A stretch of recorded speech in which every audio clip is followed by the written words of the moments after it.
So today's Reddit stories are all going to be scary. They're going to be from r/no sleep. So let's get into it. Looking back, I feel dumb. Completely stupid, actually. I should have known that apartment was far too cheap to be right, even for a studio. I should have known there had to be a catch. The day I moved in was a complete blur. I insisted that no one help me, not wanting to prove any of my family members' suspicions about my character. By late afternoon, all my muscles ached terribly and my head throbbed. I fell back on my bare mattress, staring up at the ceiling fan with glazed over eyes. I pulled the damp strands of hair from my sweaty forehead, wincing in disgust. Someone knocked on my door, causing me to jump. I cursed under my breath, pushing myself up on my elbows. 2 girls were peeking around my doorframe. Foolishly, I had left it wide open, forgetting the old college rule: only leave your door open if you want to make new friends, and I was not in the mood to make new friends. One of them, an Asian girl with choppy black hair, was grinning at me. The other stood a little further back, fingering a box of Marlboro Reds. "Hey," she said, nodding at me. Her voice was smooth and raspy at the same time. "Did you just move in?" I laid back down, rubbing my face with both hands, choosing not to bother with manners. "Yeah, about 5 seconds ago." "Cool." The girls walked in, evidently ignoring my very clear body language. The girl with black hair ran her fingers along the edge of my desk and then picked up a little ceramic duck from my unpacked box of trinkets. "Grandma," I explained, feeling strangely defensive. "Cute," she replied, holding it up to her face. "Has anyone told you yet?" the other girl asked abruptly, looking around my apartment. She had tucked the cigarette into her back pocket of her jeans and was now tugging at her long red braids. "Jesus, Gianna, give her a second. Well, she needs to know." "Yeah, but we haven't even asked her name." I blinked at the 2 strangers incredulously. Sorry. I hadn't had time to put toilet paper in my bathroom, and here they were, touching my things and talking about me like I wasn't there. I just wanted to take a nap, honestly. "My name's Arden," I said. The girl with the red braids, Gianna, sat down next to me on my bed. "Did they tell you?" "Tell me what?" "Oh, of course they didn't. The rules." I blinked again, my face blank. I didn't know about any rules, besides the typical renting ones. I had signed the lease after, at best, skimming over it. The landlord was a skinny woman who smelled of ashes, and I was fairly certain she had never developed the facial muscles necessary for smiling.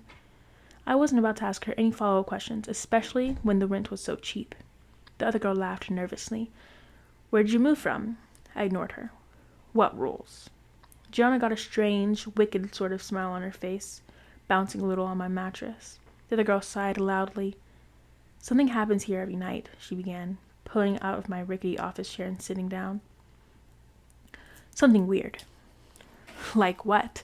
I sat up, frowning at her. Suddenly, my interest was piqued. "Someone walks down the street," Gianna said, her voice reminding of a camp counselor's telling a scary story around the bonfire. "That one, right there." She pointed at my window. "It's someone different each night.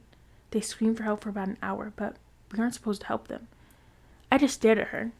I felt a small chill run up my spine. I didn't know what to make of all this. "It happens at a different time every night," the other one said softly. "We never know when it's coming." "Why?" She shrugged, almost sadly. "We don't know why." I scoffed, leaning my elbows against my knees. "I don't believe you." The girl shrugged. "You don't have to. You'll see for yourself." The look in her eyes made me want to believe her. She seemed sincere, but I couldn't begin to fathom what they were saying being true. It was too strange, too outlandish. I knew this wouldn't be the nicest neighborhood, but it couldn't be that bad. It had to be a prank. They had to be hazing me or something. "We'll come back later," Gianna said matter-of-factly. "We'll show you." Before I could protest, she grabbed the other girl by the wrist, and they were gone. I followed them to the door, watching them march down the hall, talking to each other in hushed voices. I closed my door behind them. That night, as promised, they came back. They came dragging along 2 boys. One was somewhat muscular, wearing a tight black t-shirt and baggy jeans, and my eyes were instantly drawn to a silver heart-shaped locket around his neck. He smiled at me and introduced himself as Will when he walked in. The other boy was smaller but chubbier, a little nervous-looking, with a buzz cut and ill-fitting cargo shorts. His name, I was told, was Mateo. The girl, named Gianna, came in carrying a bottle of wine and that same slightly crumpled box of cigarettes. The other one, the girl who I still didn't know the name of, was the only one who looked somewhat apologetic. They all sat down on my dusty floor next to the window and motioned for me to join them. I sat between Will and the nameless girl, unsure whether I should continue feeling violated or just given to my strange, pushy neighbors. "Do you all live in this building?" I asked, hesitantly accepting the wine when it was passed to me. "Yeah," Will answered with a grin. It seemed half-hearted. "This building is where the young people live." "It's where they put us," Gianna cut in, lighting a cigarette. It didn't even occur to me to tell her not to smoke inside. "We've all been sorted out. Forgive her. She's a bit of a conspiracy theorist." "It's not a theory," she snapped, glaring at him. "Look at the other ones. Next door, the Middle Ages. People with kids, but no grandkids. Across the street, old people. Not a single 20-something in that entire building. May, tell him." So her name was May. I looked over, admiring her smoky eye makeup and how she tied her hair up, long strands poking out like exploding fireworks. "Stop it," May muttered, reaching for the wine bottle. "You'll scare her." "I'm not scared." She just shrugged at me, as if she didn't believe me. We passed the bottle around and around again. I listened to them bicker and laugh. It was clear they'd all been friends for a while, and I felt a little bit like I was intruding, even though they were in my apartment. Will asked me if I had gone to college, and I told him I did, but I dropped out. They all nodded sympathetically, which made me feel stupid. By midnight, I was a little buzzed, and my guard was beginning to fall. I hate to admit it. It felt good to have friends. I had already mentally resigned myself to a life of solitude, and at least for a while, but it seemed that might not actually have to be my fate. I laughed at Mateo and Gianna's drunken argument, passing a cigarette back and forth with May, blowing the smoke out my open window. I had almost completely forgotten why they were there when it all happened. All at once, a blaring alarm came from each of our phones, like an Amber Alert. I could hear the sound echo throughout the neighborhood, like an entire chorus of hundreds of phones going off, not just ours. I nearly leapt out of my skin. Not even Gianna laughed. All of them went quiet, and they looked at me as I took it out, frowning at the screen. "Do not interfere." "It's coming," Will whispered. He had changed, his eyes almost glassy and his voice soft and shaky. Mateo squeezed his shoulder. I looked at May. Her eyebrows were cinched together in concern, and she was stubbing out her cigarette against the windowsill, shrinking away. There it was again, that chill. It crept up my back, spreading along my scalp and making me shiver. Something felt deeply, deeply wrong. The others were quiet now, silently staring at the window I was sitting up against. The air felt somehow warmer, like it was buzzing with something, or maybe I was just sweating. We sat there, unmoving, for what felt like half an hour. Right as I was getting tempted to ask what was going on, I heard it. It was far away and faint, but I still heard it. A cry. It continued as it got gradually closer, louder, more desperate. "Help. Please, my God, someone help me." Slowly, I leaned out the window. I had to see it with my eyes. I had to confirm there was actually someone out there like they said they would be. My new apartment was on the 4th floor, so it was hard to see who was down the street without squinting. In the flickering street lights, I could make out the outline of an elderly man. He was hunched over, wandering aimlessly from door to door, wearing only what looked like a hospital gown to cover his pale, broken body. Behind him trailed a path of dripping blood, although I couldn't see where it was coming from. "Please, I'm hurt." I looked back at the others, my mouth hanging open. "What is this?" I demanded loudly. "What the hell is this?" May touched my arm, trying to calm me down. I pulled away from her. "Arden, please. We have to help him. Why can't we help him? He's just an old man." "We can't help him. Trust me." I ignored her, leaning further out of the window, prepared to call out to him. Before I could open my mouth, I froze. The man down there was now, still, facing our building. His head was tilted upwards, and I couldn't see his eyes, but I knew he was looking right at me. I immediately felt cold, like I was plummeting into ice water. "Help me," he whimpered into the silent night air, his voice barely audible. Then he began to scream. That scream wasn't human, or at least not any human I had ever met. It was desperate, agonized. It made my stomach turn and my eyes prick with tears. I couldn't look away. The blood was coming from his arms, or I should say his lack of arms. Where his arms should have been, there was only bloody, mangled stumps. They looked fresh. He didn't move other than a shaky sway, and his eyes didn't leave me. His shriek slowly molded into words that I could just barely understand. Please, please, please, please. May yanked me backwards away from the window. I landed on my ass and yelped in pain and horror. What is that thing? I whispered. I didn't mean to whisper, but that was all that came out. We don't know, May replied, her eyes trained on Will, who was crying now. Mateo held on to him like he might topple over. We just know to follow the rules. What happens if you don't follow the rules? I asked and immediately regretted it. Will sobbed softly. Outside, the old man wailed. Gianna reached over and pulled the window shut, but it somehow did nothing to muffle the blood-curdling sound. Do you want to tell her? Or should I? Mateo asked Will. Will just shook his head. He was clutching his locket now, turning the little heart over between his fingers. Mateo sighed and turned towards me. A couple months ago, one of them got to Will's girl, Shannon. Gianna butted in. Her name was Shannon. Her name is Shannon. I swallowed, but whatever I did, nothing would force the lump down my throat. What happened? Mateo shook his head. We don't know. We were all together when the screaming started. Usually, we just ignore it now, you know? No use in dwelling on it. But that night, we think she saw something different. She started insisting that she had to help and she ran outside. We couldn't stop her. He paused, glancing over at Will. He was silent and still. The screaming outside had begun to pass, getting softer as it continued further down the street. Then what? He shrugged. Nothing. She was just gone.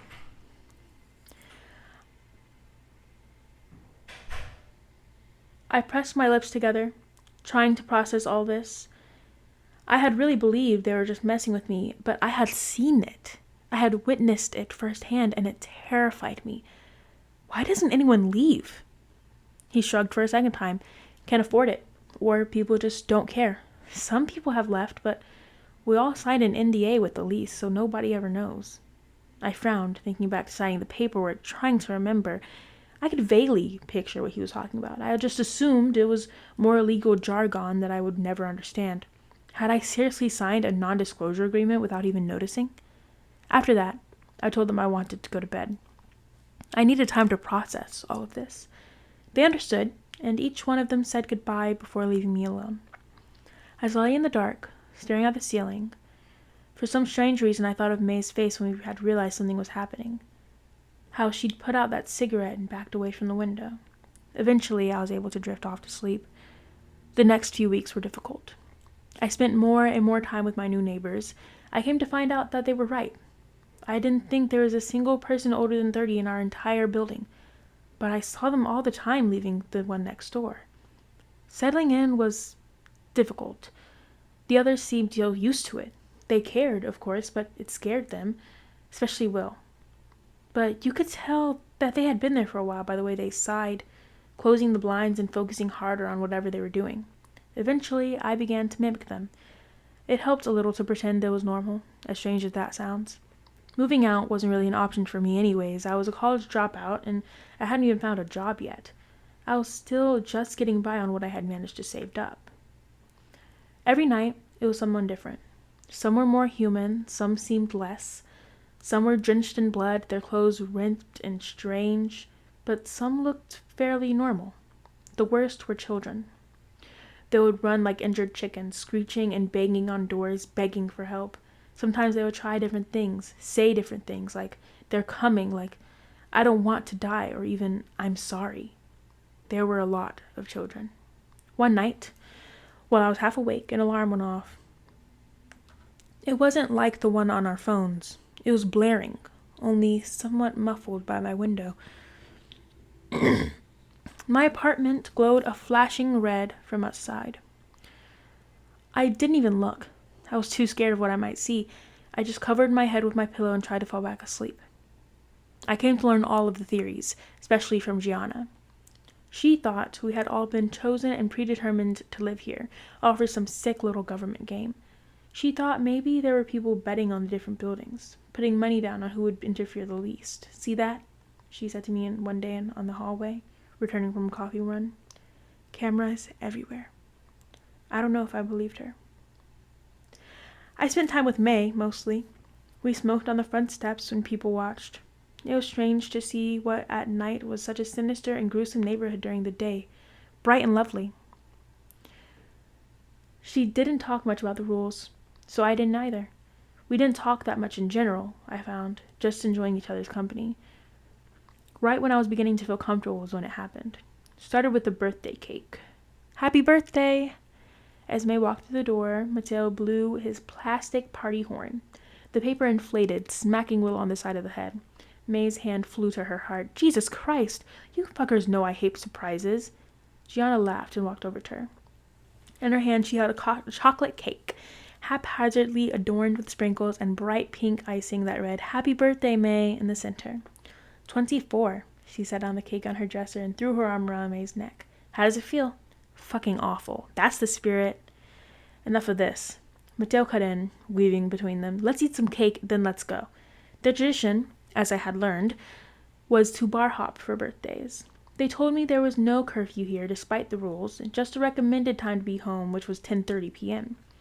Usually, they said, they got home before the alarm or spent the night somewhere else. We all took some cake. The boys took shots in the kitchen to pregame while I watched Gianna fuss over May's hair.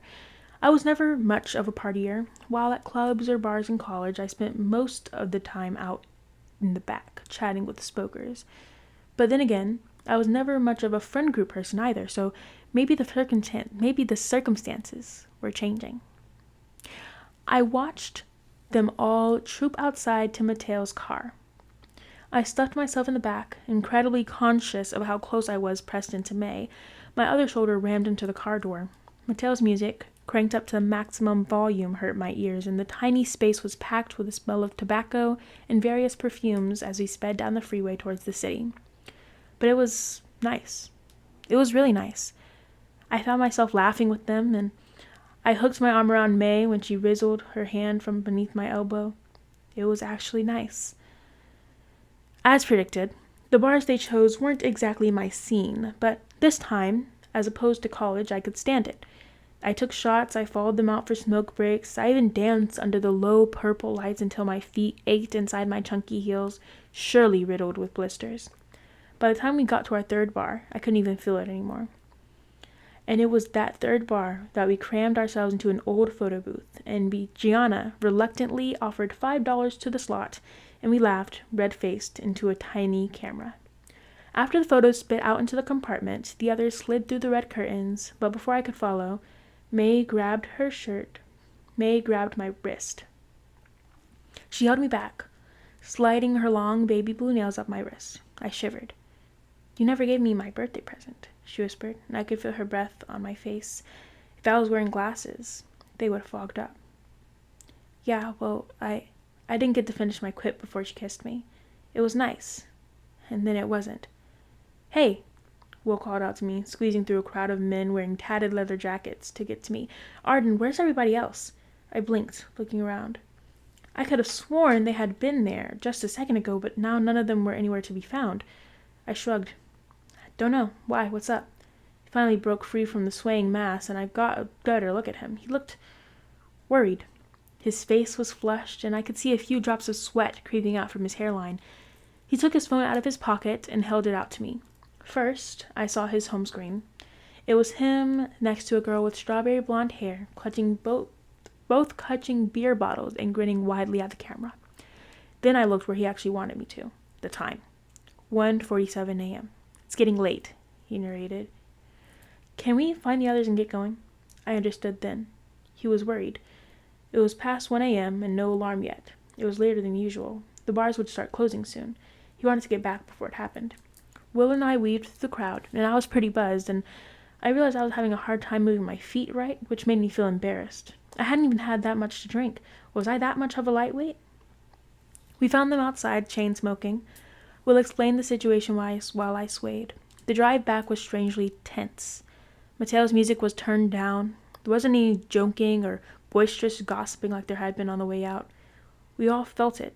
It didn't need to be said. Something was off. Will drove fast, almost reckless.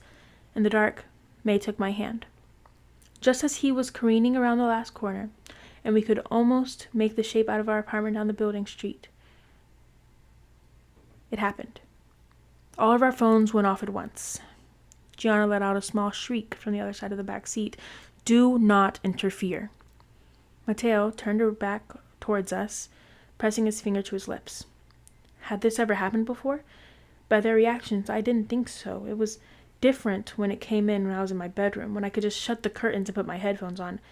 I smelled so small and helpless then, like I was gazing into the maw of something incomprehensibly beyond my understanding. I felt like we were all flies, and this neighborhood right now was the spider's web. Will drove slowly now, maybe 5 miles an hour. We were all still. We were all silent. Not even a stray breath cut through the quiet. Underneath the glowing streetlights, I could make out the side of Will's face. He was pale, and if I hadn't seen his knees shifting as he pressed down the brakes, I would have mistaken him for a mannequin. The car came to a stop. I followed his gaze all the way down the street to the dark horizon, and I saw what he saw. A silhouette. It was far too distant to make out what shape it took, but it was evidently humanoid. It moved in a shaky stumble, limping down the middle of the road in our direction, and in the overwhelming silence I could hear it, far away but still deeply urgent. Help me. Will, Gianna hissed, turn the car around. Will didn't move. He just stared forward, as white as paper. It didn't make any logical sense, but I knew what he knew. It was too late now. There was no use. Help me, please, help. I could now tell that it was a girl from its voice, and its figure as it got closer. It was wearing some sort of white nightgown, not unlike the men's hospital attire from that first night, stained with dark red blood. From here, I couldn't tell if it was fresh or dry. I didn't know why it mattered to me. Maybe, May whispered. Her arm shook against mine. Maybe if we're quiet and we duck down, it won't see us. Deep down, it felt as hopeless as turning around had felt, but it seemed reasonable. I nodded and did as she suggested, crouching behind the passenger seat, my knees throbbing from the strange angle I had bitten myself into. We all did it, except for Will. He didn't move. He just looked. When I finally spoke, I could barely hear him. It was so weak. Shannon. The word hung in the air, heavy with implication. Mateo was the one to break the silence. What? Shannon, he repeated, finally turning back to his friend. That's Shannon. I peered over the seat in front of me, squinting my eyes. The human-like thing was getting closer, and now that I could make out the strawberry blonde hair, round face, short legs, the girl from Will's phone lock screen. The girl who had disappeared. Shannon. May gasped next to me. Dude, Mateo said slowly, his words crumbling as soon as they left his mouth. I know what you're thinking, dude. Do not get out of this car. Will didn't even seem like he was with us anymore. He was in shock, I think, looking back. I have to help her, he insisted, as another sickening cry rang out. Help me, please, someone, it hurts. It was getting far too close for us to comfort. But it still didn't seem to notice the car. Its cries became more and more desperate as they got louder. I have to help her, Will repeated, and a little bit of life had returned to his face. Mateo shook his head and grabbed his sleeve. Will, that is not Shannon. Will glared at him, his eyes shining with tears. I know Shannon, that's her. I know you do, dude, and I miss her too. But please, don't do this. Their voices were getting louder and more distraught, and I felt May press into my side, trembling like a leaf. Gianna was whimpering, but I couldn't see her from my position. The thing was almost to our car when it stopped. She turned her head left, then right, almost like she was sniffing the air.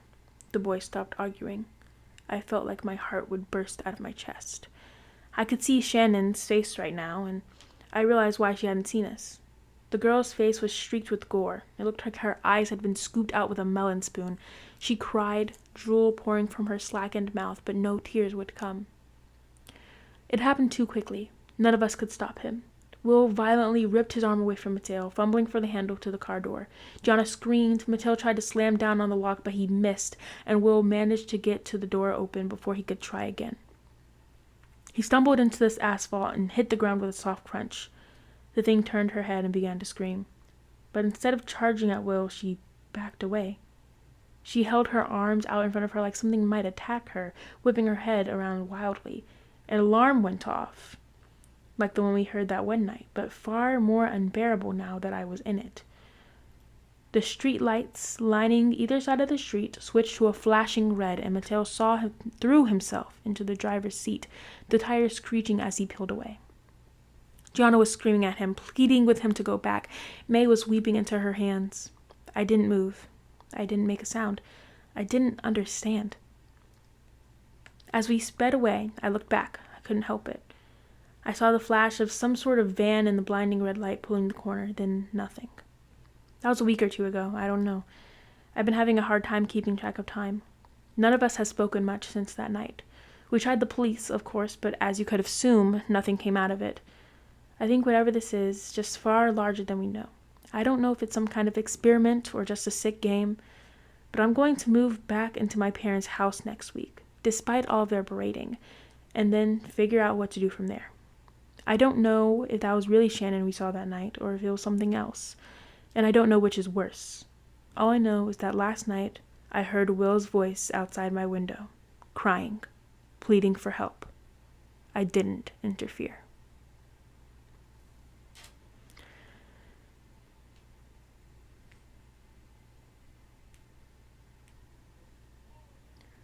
I took my family to a water park. It ruined our lives. Okay, buddy, we're right here. If you hurry, you can hit the wave pool before we go. I ruffled Will's hair, gave him a little push. He folded his arms, defiant. The racing slide, it's the funnest one. Most fun, I corrected. And whatever you say, Willie. He nodded with a satisfied, and scurried off. He weaved his way through the molasses of the crowd, splitting families and couples as he homed in on the dilapidated porta-potty. This was one of the few recent attempts Will had dared to use the bathroom all by himself. He was capping a good run. Being out of the house, I kept an eye on the door for any signs of distress. Said it 100 times. I would have noticed anyone coming or going, but maybe 5 seconds I looked away. Was that enough time for him to jump out and, run off in the opposite direction? About 5 minutes after he had gone, I got up. I leaned a casual arm against the porta-potty, and a whisper shout over the drone of the few hundred happy pool-goers behind me, "Buddy, it's me. How's it going in there?" There's movement inside, I swear it. I swear it wasn't my imagination. I heard something. I turned to my wife, Dippin' Dots in one hand and waving with the other. Can't call it a day in the water park without ice cream. I smiled and wrinkled my nose as a joke. All right, Will, I'm coming in. The door was unlocked. I made an effort to open it as little as possible and slip inside. I did a double take. I turned a full 360, checked the neighboring porta-potty, and returned. No, he couldn't have. I peered down past the toilet seat. Log-sized turds floated in the septic stew below. Will? I stepped outside and circled the porta-potty. Will? I called again. My wife appeared next to me holding Lila's hand. What happened? Where's Will? She said. I don't know. He was inside. Lila, did you see him leave it all? My daughter shook her head, thrusting a spoonful of dots into her mouth. You were supposed to be watching him, my wife said. I know. I grabbed the arm of a man nearby. Excuse me, sir. Did you see my son leave this porta-potty here? I described Will in detail. He saw the desperation in my eyes, but shook his head. Sorry. Try the lifeguard station. I'm sure that happens all the time. He wished us luck, and I thanked him. My wife was beginning to cry. She was starting to scare Lila. I ran ahead, cutting through one of the splash pods and hopping the fence to the lifeguard station. Oh, excuse me, sir. Some acne-riddled teenager with red hair and white uniform stood up from behind the desk. My son, I can't find my son. Is there some announcements you can make or something? The teen closed his eyes. Yeah, one sec. I'm kind of new, so I think I don't have a second. If you can't help, then get me a goddamn manager. I snarled. A petite girl, also in high school by the looks of it, turned the corner, oblivious to the nature of the conversation. Hey, you can't talk to him like that, she pouted. There's no need to be rude. I stabbed my finger at her, my temper at the end of its wick. I'll be rude as I damn well like. Get me a fucking manager or I'll go back there and find one. The police were called. Primarily for me. I was screaming, knocking things over, foaming at the mouth, my wife said. Cops said I would have to calm down or they'd handcuff me. They sent out an announcement over the park's PA system. William, your parents are looking for you at the lifeguard station. If you can find a lifeguard, we can get you back together as soon as possible. Don't worry, the lifeguard manager said. We radioed all our employees. He'll be back in no time at all. As it turns out, lost and found children in these places is fairly common. The problem was, Will never turned up. How do you go home after that? We stayed as long as we could, but it's not like we could sleep on the slides. So the same day I left for the water park with my family, we returned one short. Lila didn't know what was happening. We told her Will had gotten lost and the police were looking for him. She asked why we weren't looking for him. She began to cry. The funny thing about humans is how simultaneously effective and ineffective we are at lying to ourselves. Because a deep part of yourself, something in your core where you know you can trust it, smells the bullshit. And yet we'll take that lie and run as far as we can until our legs give out or until we crash face first into a wall. After the first day, that piece of me in my core knew I'd never see Will again. But I ran like hell. My lust for closure deflated my marriage like a water balloon with a leak. I was stupid to think I wouldn't get laughed out the court during custody proceedings. But the one reprieve I had came yesterday. I couldn't have answers. If I couldn't have my family or my son back, then I'd have some sweet revenge. This last year, I'd been leading media campaigns, doing interviews, degrading myself to what I used to frown on and call an activist, all to destroy the water park that took my son. The park was small, got a lot of bad press in the local outlets where most of their customers were. Apparently, this wasn't the first incident in the park's history. Far from it, actually. Having a long list of lawsuits and scandals. But this was the last straw, and eventually they were forced to close. Yesterday was the first day of demolition. I watched it in person, one-man audience, and it felt good. I was getting ready to leave around midday when a commotion in the site held me. Axe! Grab the axe! The crew was in mayhem and advantageous to my curiosity. No one was around to stop me hopping the barrier and taking a closer look. It's dead. Stop, it's dead. I was too far to see what the men were standing over, and I crept closer. Fucker, that's a world record. Call someone. Who? The police? Animal control? Call someone. Christ's sake. Where did you find it? In here. We'll go check it. Be careful, too. I felt my way along a bulldozer, close enough now, and stuck my head past the edge. The scene made my knees buckle. I couldn't comprehend what I was looking at. Dead and covered in hacks and slash marks was a python. Never mind a snake. It was the largest animal I had seen up close, as long as a school bus, longer even, stretched out. Despite its size, it looked thin, as if it hadn't eaten in weeks. Tell me what happened, one of the construction crew asked a younger member. We were using the machine and clearing the areas like you said. Went over and knocked them porta potties and the dragon came rearing its head out one of them holes beneath. The crew began to buzz, taking pictures of the beast and kicking it. The construction man nodded and called for the worker who had gone to check the hole. Come on out, that's a shithole, nothing to find. Boss? The site fell silent. What is it? There's bones down here. I woke up screaming the next morning. Wandered around the house until I went for the newspaper. After all the pieces were collected, the bones they found belonged to 10 unique skeletons. It was a reticulated python, the invasive one, 26 feet long. Found the humidity of the park nice and chose a place it wouldn't be found. Headlined the local paper for a day before it was pulled. Previous owners of the park still had some influence in the area. And what did I get? Closure? I would rather been unburied with my unanswered questions.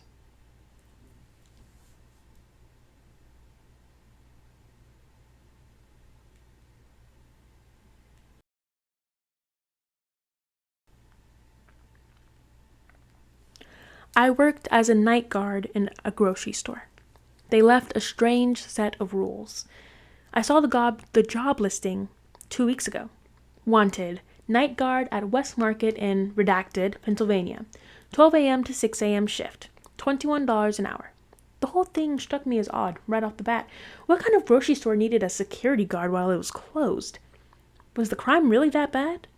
But I needed the money, badly. And 2 days later, after a phone interview with a man named Clive, I showed up for my first shift. As soon as I pulled up, I sort of understood why they needed a night guard. The grocery store sat at the edge of a rundown strip mall. Large signs reading "Space for Rent" hung in the store windows, and judging by the dusty glass and flickering street lamps, no one had taken up on the offer in years. I parked near the front door, and as I approached the building, I saw a woman hurrying away from the store. "You must be Erin," she said breathlessly. "The night guard?" "That's me. Clive left you some instructions. I put them on the conveyor belt at Register 1. She gave me a polite nod and then stepped around me, heading only for the other car in the parking lot. "Oh, thanks. Be friendly," my inner voice scolded. "She's your new coworker." I turned around. "Hey, what's your name?" But she was already diving into the car. The door slammed, the car reeled out of the parking space, and then she was gone. So much for a new friend. I turned around, back towards the store. The parking lot was completely empty now, and the nearest streetlight was flickering with an odd, erratic rhythm. A cold wind swept in, whipping a crumpled paper bag across the parking lot. Well, here goes nothing. I stepped up to the store. The glass doors squeaked as they parted for me, and then I stepped inside. Despite its outward appearance, the store was actually pretty nice inside. Bright fluorescent lights shone from overhead. Jazzy music played from hidden speakers. I headed over to Register 1, where a folded piece of paper was waiting for me. I flipped it open and began to read. "Dear Erin, welcome to the West family. We sincerely hope you enjoy your first shift. To help you, we've compiled a list of rules that should make your shift as easy as our fresh-baked apple pie. 1. As night guard, you are expected to patrol the store every half hour, making sure nothing is amiss. You may spend the rest of your time in the break room, at the back of the store, monitoring the security camera feeds. 2. Do not go down aisle 7. Do not look down aisle 7. 3. If you hear a knocking sound coming from within the freezers in the frozen food aisle, ignore it. 4. If you see a shopping cart that hasn't been put away, please return it to the shopping carts at the front of the store immediately. 5. Do not be alarmed if you find a pool of blood in the meat aisle. Sometimes our meat packages leak. Simply head to the storage closet, get the mop and bucket, and clean it up. However, do not step in the puddle or touch it in any way. If you see a woman in the store, immediately go to the break room and stay there until she leaves. Do not call the police or report break-in. Do not make eye contact with her. 7. The music we play throughout the store is a pre-recorded disc of instrumental jazz. If the music ever stops, immediately go to the break room and stay there until it resumes. 8. Do not, under any circumstances, end your shift early. Thank you so much, and again, I hope you enjoy your shift. Clive. I stared at the rules, rereading them slowly. They were so weird. A woman in the store? Avoid aisle 7? I'd never been getting instructions like this, even when I worked as a bouncer in a nightclub in a bad part of town. Maybe it was a test. They wanted to see how well I could follow instructions, no matter how absurd they were. I looked up at the security camera, staring at me from the corner. Okay. Challenge accepted. I glanced at my phone. 12:06. Might as well get my first patrol out of the way now before getting settled in. It was odd walking through the store when it was so empty and quiet. All the breads and muffins had been stored away somewhere. White, opaque plastic had been pulled down over the vegetable display to keep the cold in. When I got to the end, I made a right into the meat section. Sheets of plastic had been pulled over the meat coolers, too. I saw flashes of red through the gaps. of massive ribeye and sirloin steaks, big slabs of meat with the bones still intact. I averted my eyes. While I wasn't a vegetarian, I never really liked the sight of raw meat. I turned instead to the aisles. Aisle 3. Pasta and sauces, all lined up on the shelves, glinting in the fluorescent light. Aisle 4. Cookies and snacks. Aisle 5, aisle 6. Oh, right. I wasn't supposed to look at aisle 7. I forced myself to look down at the floor.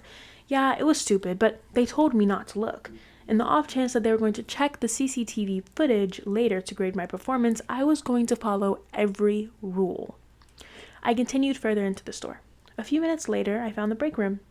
A nondescript brown door with a little square window cut into it. I took a note of its location for later. As soon as I was done with this patrol, I was going to break out my laptop and finish watching Friday the 13th 4.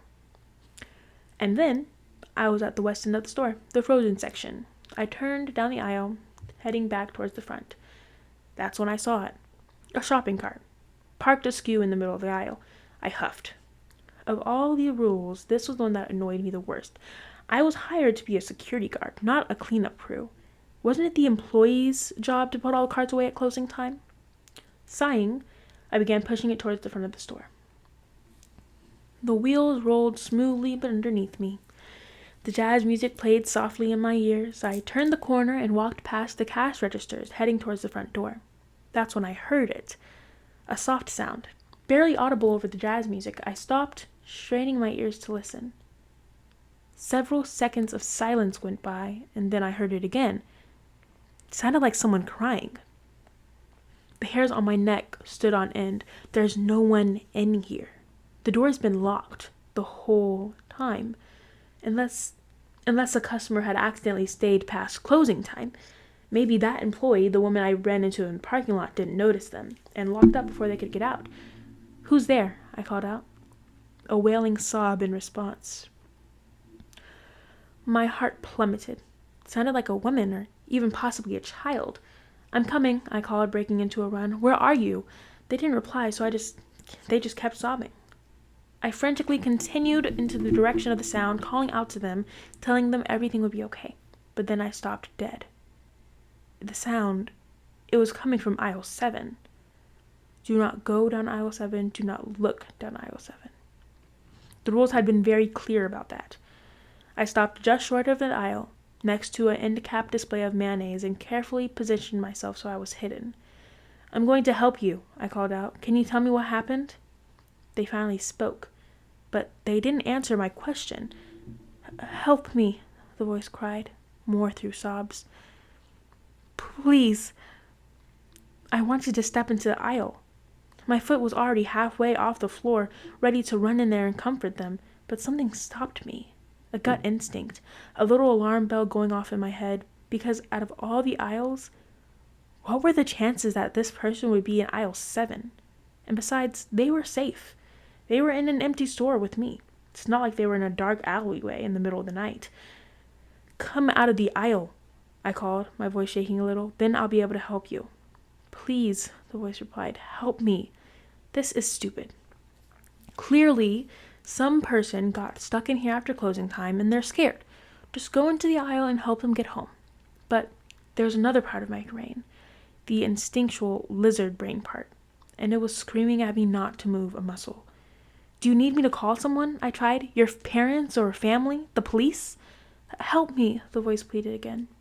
The help me. It sounded the same each time they said it. The little stutter at the beginning, an emphasis on me. It almost sounded like a recording or some AI-generated thing looping over and over. It didn't sound natural. Come out of the aisle, I shouted. Come out and I'll help you. The sobs got louder. Faster, hysterical. Help me, the voice pleaded again in a desperate tone that made my stomach twist. I stood there, pressed against the mayonnaise display. Listening to them sob was making my stomach flip-flop, even if it did sound slightly unnatural. I could call the police, I thought. They'd know what to do. Except I'd left my cell phone with my backpack and cash at Register 1. And it would mean crossing aisle 7. The rules didn't say anything about walking past aisle 7. They just said I shouldn't go down or look at it. And I couldn't just stand here and do nothing. What if it really was someone who needed help? A child who sprained their ankle and couldn't get up. Don't worry, I'm getting my phone and calling the police, I called out, then took a deep breath and stepped across the threshold of aisle 7 towards register 1. As soon as I took a step, the crying stopped. Just like that. Violent sobbing, and then, in an instant, nothing. Like a switch had flipped. Then the footsteps started. Loud, slapping footsteps of someone running down the aisle, way too large to be a child, coming straight at me. My heart dropped. It's a trap. They're coming for me, and I'm probably going to die here. But as soon as I made it across the aisle, the sound stopped. All I heard was a soft jazz tunes playing through the speakers overhead. I hightailed it to the break room, completely forgetting about the cart I was supposed to return. The break room was small and cramped. The little square window in the door had been blackened out with construction paper from the inside. The only source of light came from the computer screen on the desk, displaying the security camera feeds. I scrolled through the feeds. I quickly noticed that none of them offered coverage of aisle 7. It seemed like the cameras were intentionally placed to avoid that aisle. After searching the grainy black and white video for anything amiss, I leaned back in the chair and closed my eyes. When I finally opened them again, it was 12:30. Time for my next patrol. I didn't want to go. I felt safe here, locked up in this little room, but I also knew I wouldn't be safe if I didn't listen to the rules. I shuddered, imagining what would have happened to me if I'd gone aisle 7, if I hadn't listened. I pulled myself out of the seat and headed for the door. The store was completely silent. No hysterical sobbing or pounding footsteps. I started my patrol near the back, walking up aisle 17. Cans of food glinted on the shelves as I passed, but when I glanced at them, I didn't see any labels I recognized. No Chef Ravioli or Giant Green Men, just generically labeled cans of meat stew. In fact, all the aisle had was meat stew. The same cans, over and over and over. I reached the end and turned right, towards the front of the store, and that's when I had realized that I had already broken one of the rules. The cart. I hadn't returned it. It wasn't where I'd left it. Instead of haphazardly parked near aisle 7, it sat next to one of the cash registers, like some ghost man was checking out his groceries. I paused for a second, hands hovering above the handle. Then I grabbed it and I headed towards the door. Outside, the parking lot was pitch black, not a single street lamp. The shopping carts were only a few feet from the door, I told myself. Just go in and out. It'll take 2 seconds. I did it as quickly as possible. I ran into the darkness, slammed the shopping bag back into the row, and dashed back inside. Then I shut the doors and clicked the lock. Okay, that wasn't too bad, I said to myself, letting out a sigh of relief. For a second, I reveled in the peace of the store. The silence. The safety of being locked inside with no one else with me. But then I stopped. The silence. Oh no, the jazz music wasn't playing. How long had it been off? I'd been so preoccupied with returning the cart I wasn't even paying attention. I broke into a sprint towards the back of the store, cookies and snacks flashing by me. Then I swerved right and sprinted into the break room. I pulled out the list of rules and read them over again. Do not, under any circumstances, end your shift early. Why did he write that? Was it just because he didn't want anyone flaking out on him? Or if I left early, would some horrible fate befall me? Because I really, really wanted to leave. I opened my backpack, pulled out the soda I'd bought, and popped it open. Took a sip. Scrolled through the security feed. 5 more hours. The next 4 patrols went fairly well. The rules didn't say how long they had to be, so every 30 minutes I sprinted a lap around the store as fast as I could. The whole thing only took about a minute. Then, for the other 29, I locked myself in the break room. On the second patrol, I heard knocking as I ran down the freezer aisle. It started as light tapping across the glass, then crescendoed into loud thumps, like someone was slamming their palms against the glass door. As per the rules, I ignored it.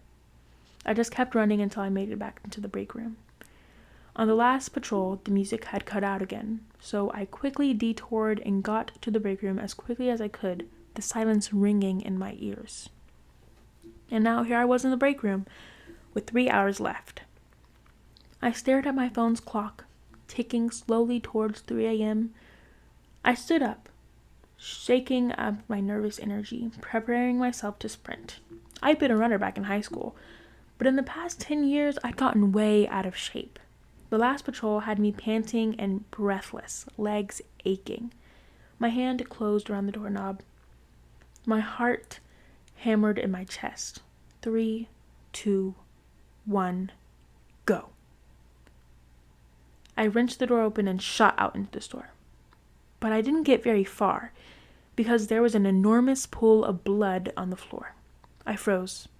All the air sucked out of my lungs. I stared at the blood, shining in the fluorescent lights. The rules said to clean it up, but that would take at least 10 minutes. I wasn't safe out here. I swallowed. Then I hurried to the supply closet, got a mop and a bucket, and started cleaning as fast as I could. The job was messy. I slid the mop through the blood, then dunked it in the bucket, rinsed and repeated. Soapy water got tinged red. A few times it splashed up and almost landed on me. But I did it. I cleaned it all up without touching a drop. Unfortunately, by the time I finished, it was 3:27, time for my next patrol. I was too tired to run, so I settled for a brisk walk across the store. I headed up through the frozen food. I noticed now there were handprints on the glass doors. Handprints of all sizes, tilted and smudged, except the proportions looked all wrong. With fingers that were too long, too thin, I averted my eyes and kept going. 2.5 more hours. My footsteps clicked against the tile floor. The jazz was starting to grate on my nerves. I must have heard the same looping saxophone melody 20 times now. It made me want to punch something. Sighing, I continued towards the produce section, briskly walking past the aisles. Then I stopped. Something caught my eye in one of the aisles. I backed up and took a better look. It was someone standing in aisle 9. A woman. She wore a blue linen dress and black high heels. Long black hair cascaded down her back almost to her waist. She faded away from me, standing still, her thin white arms hanging limply at her sides. In her hand was a basket filled with cuts of raw meat. The rule echoed in my head. If you see a woman in the store, immediately go to the break room. Do not make eye contact with her. I slowly backed up, quietly and as quietly as I possibly could. Then I started down the next aisle towards the break room. Click, click, click. I hear her footsteps echo against the tile. I hurried my pace toward the break room, but then I stopped. Her footsteps weren't coming from behind me. They were coming from in front of me. I averted my eyes to the floor, just as I saw 2 black high-heeled shoes step into the aisle. I stared at the floor. Do not make eye contact with her. Do not make eye contact with her. The words repeatedly over and over in my head, but I had to get to the break room, and she was standing in my way. All I could see were her shiny, high-heeled shoes, and little drops of blood that leaked out of the packages of meat in her basket, staining the floor. I backed up. That was the only way I could go. I kept my eyes on the floor, careful not to look up, but she was following me. Click, click. For every step I took, I saw a shiny black heel come into view, attached to a thin, white calf extend. Keeping time with me, I quickened my pace. So did she. Click, click, click. I wheeled around and broke into a sprint. Click, click, click. I ran down the aisle at random, sprinted towards the break room, but then, halfway down the aisle, I stopped. A shopping cart was parked across the middle of the aisle, blocking my way. Not just one cart, several of them, stacked in a teetering tower that was nearly as tall as the aisle themselves. I was trapped. I backed away, my heart pounding. Click.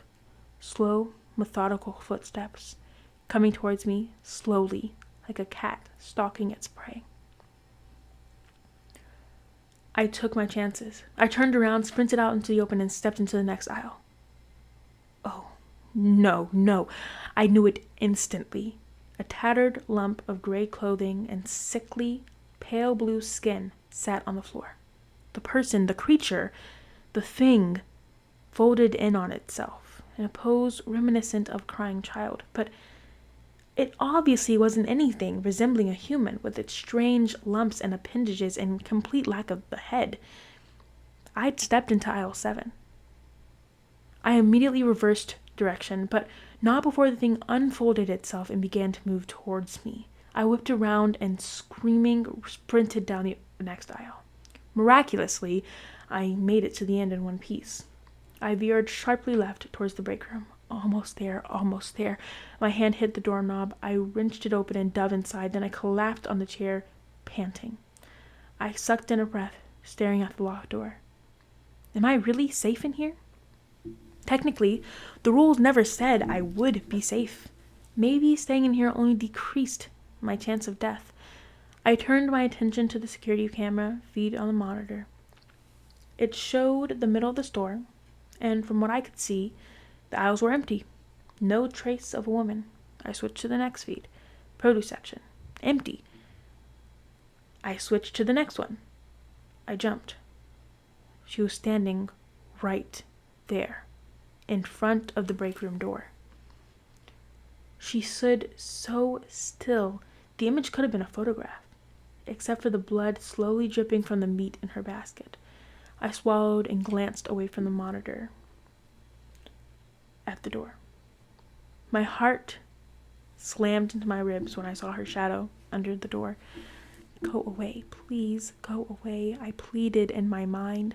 The shadow of her head in the window tilted, as if contemplating her next move. Now, I knew why the window had been covered. I forced my eyes away and looked back at the screen. She was standing good, except there was something different about the way she was standing.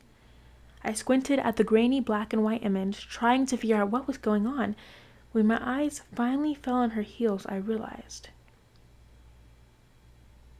they were facing forward, but I was still looking at the back of her head, at the long black hair cascading to her waist. Either her hair was hanging over her face, or she turned her head all the way around. It must have been 20 minutes before she began to walk away from the door. I couldn't tell if it was a low frame rate or these crummy cameras, but her movements seemed jerky, her body lurching with each step. It made me sick to watch. When she disappeared from the screen, I let out a breath of relief. My hands and legs were shaking, weak. Okay, think. The rule said to wait until she left. All I had to do was watch the feed by the front door. As soon as I saw her leave the store, I'd be safe. A few minutes of standing there, waiting for my heart rate to return to normal, I forced my fingers back to the keyboard. I pressed the arrow key to move to the next feed, then to the next and the next, looking for the camera in front of the store. No. Her face. Her face filled the entire screen. Her eyes filled me with horror. They were pure white. No pupils, no irises, just pure white eyes threaded with spidery veins. I screamed and jumped back. Then I shut my eyes. The rule said don't make eye contact. Did that count? Through the screen? I let out a terrified, shuddering wail and covered my face with my hands, my entire body shaking. When I finally took a peek through my fingers, I saw her, vibrantly scaling down the wall, away from the camera on the ceiling, like some kind of spider. Then she pushed through the glass doors and disappeared into the night. She'd left. I was safe, or as safe as I could be in this cursed grocery store. I glanced at the clock, 3:58 a.m., time to patrol. I really didn't want to, but I forced myself to swing the door open and run as fast as I could through the store. I saw shopping carts stacked in teetering towers, heard hands pounding on the freezer door, saw little spots of blood on the shiny tile from the woman as she stalked me. Then, a minute later, I was done. I locked myself into the break room and for the first time in years began to sob. The remaining patrols went by without incident, though I did hear more sobbing from aisle 7 and more banging from the freezers, and then the hour had come. 6 a.m. My heart soared at the sight of the pink dawn sky through the glass doors. I was safe. I was free. When I glanced out into the parking lot, I saw a few cars pulling in, disgruntled, groggy employees clutching coffees heading towards me. As soon as the first one came in, I flew out of the store, ran to my car, and got out of there as fast as I could. I'd never felt such relief, such happiness. I felt like a new man. All of my problems, even financial ones, seemed dwarfed by what I'd just endured. When I pulled into the main road, I rolled one of my windows and flicked on the radio. But it wasn't my usual classic rock station that blared through the speakers. Instead, I heard the upbeat tune of a saxophone. And as I listened to that horrible looping melody, I realized that my days as a night guard for West Market may not be over yet.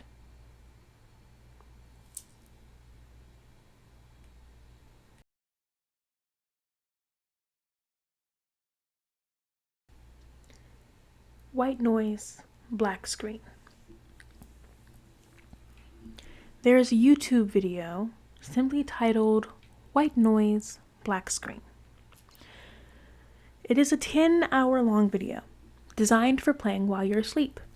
It stands out among the other white noise videos though because at the 6-hour mark, there's a huge spike in the most replayed section. In case you don't know, most replayed is a feature on YouTube that shows what part of the video other people played over and over again. For most videos, it makes sense. On a creepy urban explorers video, the most replayed might be where the person encounters a ghost or a creepy person, etc. On a funny skit video, it might be the punchline. But for a video that's playing white noise and black screen for 10 hours, why would there be a most replayed section? There was. A 30-second portion of the video at the timestamp 6 hours, 18 minutes. Out of curiosity, I jumped to that part of the video and played it, but it looked and sounded like the same as the rest of the video. Black screen, white noise. No blips in the audio or change to the visuals as far as I could tell. Maybe that's when most people get up. I mean, that was 6 hours of sleep, right? Maybe a lot of people woke up about 6 hours into the video and shut it off. That wouldn't really be replaying it, though. Also, 30 seconds into a 10-hour video was too accurate. Some people would wake up 6 hours in, 6 hours, 5 minutes in, etc. The most replayed feature showed a spike at exactly 6:18:14. A huge, narrow spike. Specifically at that time, not a broader hump that would simply imply a range of wake-up times. Maybe someone linked the video at that time by accident and shared it to a lot of people. The comments were turned off, so I couldn't check if people were saying anything else about it. Despite the weirdness, though, I decided to play the video while I slept. That's how I found the video in the first place. I really did need the white noise. My neighbor's dog kept barking at 6 a.m. and I needed sleep. I pressed play on the video and went to bed. And I woke up with a start in the middle of the night. I didn't know what woke me up. My phone said it was 3:37 a.m. My room was pitch black except for the dark gray glow of the white noise black screen video playing. I rolled over, pulled the blanket over me, and tried to fall back asleep. But that's when my body was pumping with adrenaline.